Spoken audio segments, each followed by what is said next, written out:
Hello and welcome to Lecture 5 of Superposition and Interference in Phys 1201. This is the second lecture on two-source interference. In this lecture we're going to look at two-source interference in two dimensions. We're going to be talking a lot about path length difference in this lecture, so it's worthwhile just to review what that means.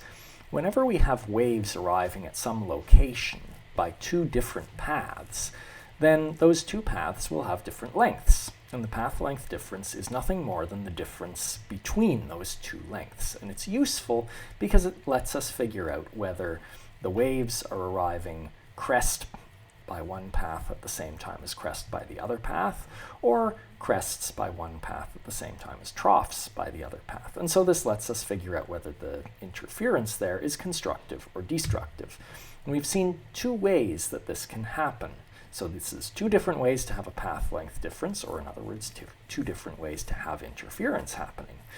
One is that you can have waves from a single source, but those waves get to the place we're looking by two different paths, possibly because of reflection.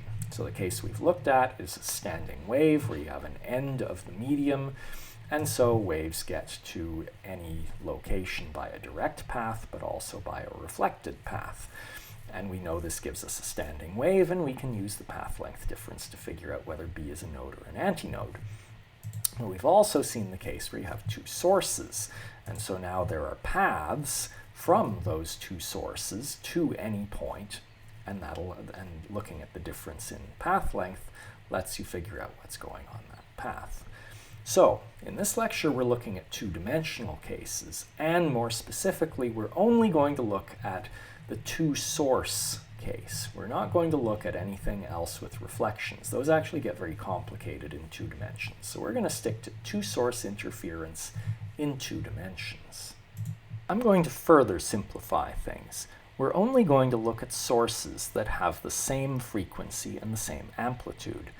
But there's still an additional complication to think about, and it's that even if the sources have the same frequency, crests may not leave the sources at the same time. This has to do with whether the sources are in phase or not. Now, you probably don't know what that means. So here's an example. If these two things wiggling up and down are sources, sending waves out on some medium, we would say these are in phase, because they're always doing exactly the same thing at the same time. And so crests would leave them at the same time. These two sources, on the other hand, would be out of phase because crests leave them at different times. Well, that's the last you're going to hear about out-of-phase sources, because in this course we're going to stick with in-phase sources. Out-of-phase sources just add too many mathematical complications that we're not ready to deal with. So that's our setup. We have two sources, they have the same frequency and amplitude, and they're in phase. We call this a situation of identical sources. And now we have some location. It might be a set of locations, but let's think about one location. And we want to know what's happening at A. Specifically, do we have constructive interference going on there, in which case there will be big waves?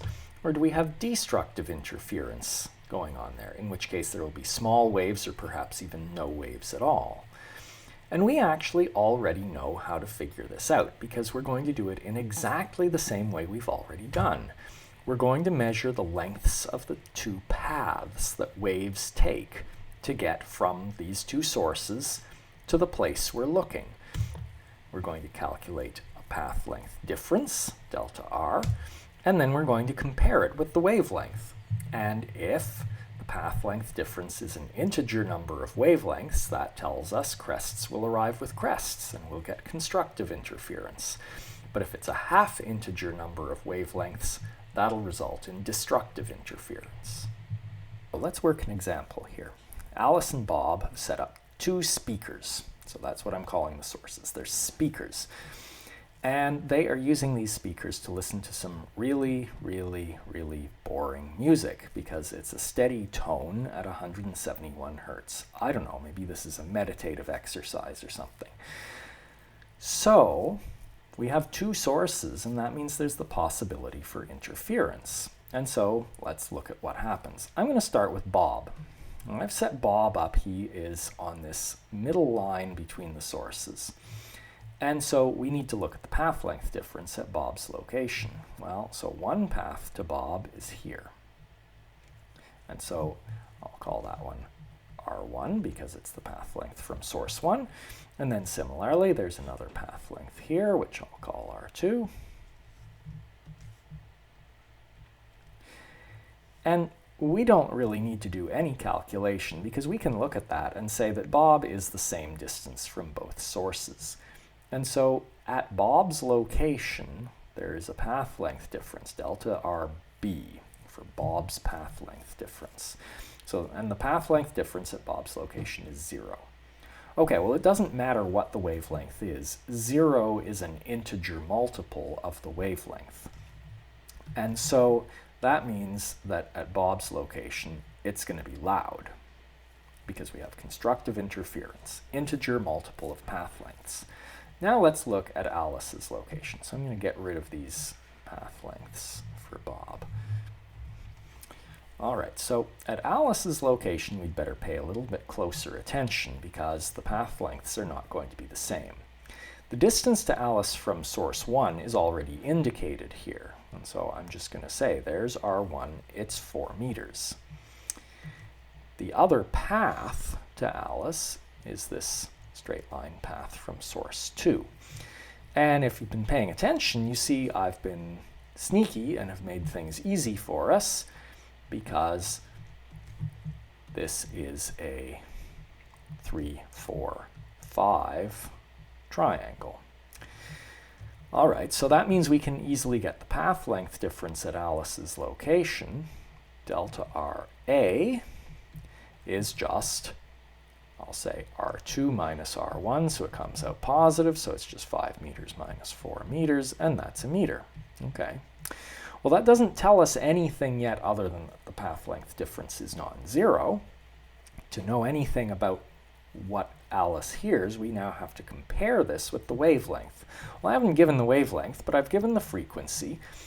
And this is sound, so we know it's speed, and we know that V is F lambda. So lambda is just V over F. And for sound, if it's 20 degrees Celsius in the room, that's 343 meters per second over our 171 hertz, which is seconds to the -1. So those take each other out, and we're left with meters. And look, it comes out as 2 meters. Okay, so what? Well, what that means is that the path length difference, which is 1 meter, is half of the wavelength. And that means that we'll have destructive interference at Alice's location. It will be quiet. We can continue thinking about path length differences in this situation with Alice and Bob and their 2 speakers. So here's Alice, and remember that the path length difference at Alice's location was 1 meter, and that's half a wavelength. And since that's a half integer multiple of the wavelength, we know it's quiet where she is. There's destructive interference. But we can find another place with exactly the same path length difference.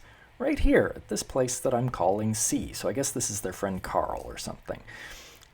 It's 1 meter from one source and 2 meters from the other, and so the path length difference is just 2 meters minus 1 meter.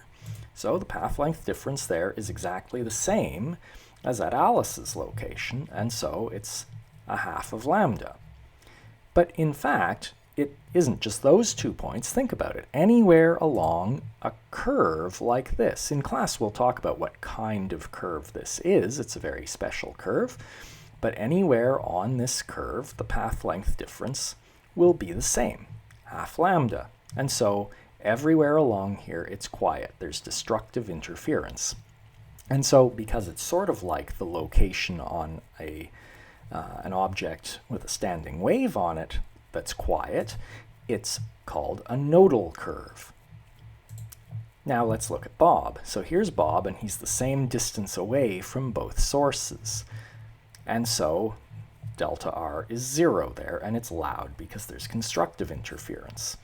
Well, that's certainly not the only place that's true. For example, in here, exactly halfway between the sources, that's going to have constructive interference too, because the path length difference is there as well. And in fact, everywhere along this line, the bisecting line of the line between the two sources, the path length difference will be 0. And so it's loud everywhere here, and we'll call it an anti-nodal curve.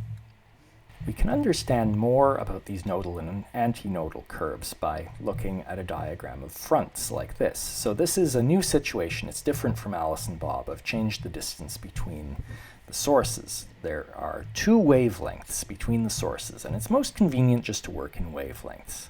So we've already seen there's a line through the middle with delta r equal to 0 on it. And notice all these intersections of crests, and halfway in between them are places where troughs are meeting troughs. And remember that this is a dynamic picture. These fronts are moving outward, so where there's a pair of crests meeting right now, in half a cycle there will be two troughs here. So this isn't a standing wave. Everything's dynamic here. Similarly, you can see these crests meeting crests here. And if you think about what's going on there, you are 1 lambda away from this source at this point, and you're 2 lambdas away from this source. So delta r is 1 lambda there. And similarly here, you're 2 lambda from this one, and 3 lambda from here. Here, you're a half lambda from this one, and 1.5. So no matter where you look along this curve, delta r is lambda. And we know what that means. An integer multiple of the wavelength means constructive interference. And there's a mirror image of that one down here. And outside the sources, there are lines here, which you can check.